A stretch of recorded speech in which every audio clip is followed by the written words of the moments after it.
Bishop wa Fort Portal Catholic Diocese Right Reverend Robert Muhirwa okwereka okushaba ahabw'okweyongyera kw'okushenyuka kw'amaka hamwe n'emishango y'abarikwenda kutaana omu zakooti obu yabaire bembiire emisa y'okwemeka bapriests 6 hamwe n'abadiakons 4 aha Our Lady of Snows Virica Cathedral omu rurembo rwa Fort Portal erizooba.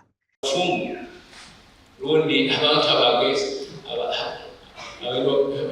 kuina mahugao dukumitana na bali mukoti notonganizangana ngozi zili zikakuwa ibaragaine ngizengana zikakuwa bikeo omukani soma kukura songaki.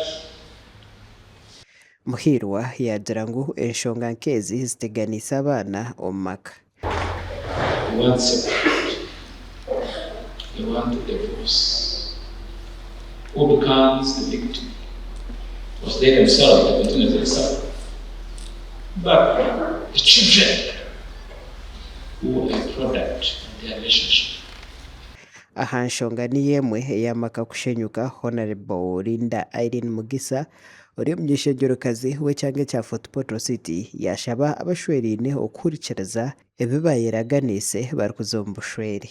Iza kurungi kiro kirumwanire ebitume birungi niyongera okusaba abazaire imwena akikyatugambire divorce rate separation is very high twongere kwikiriza obutumwa bwaitu obw'obufungo obw'okworora abaana kurungi nukwo tusobole okutunga ebitume birungi.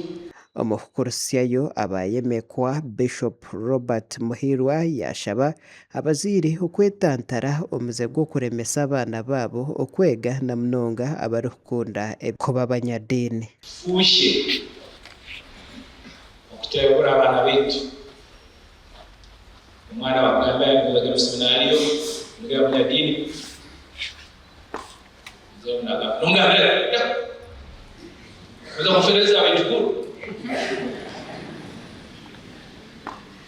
kandi byamugisha tibesigwa omwe aha bazaire baabo abayembekwa erizooba yashaba okwetantara ebikorwa bya Sitaani obwe barikukora emirimo ya Ruhanga. Nani bashaba batata ababibekyezabo tukasite ebintu bishobire nobereka kugira ngo turyasharura hamwe n'ekyezero nayo tusijya mukama bakwase mukimu rukwera bakwase emisiyani bakagaba bekyeza. Omukoro ogu gwahikwamu abantu hamwe n'abebembezi nyamwingi kurugaho omu kyanga ekya Tooro. Amakuru aga gashakwa Justin Nyakisiki.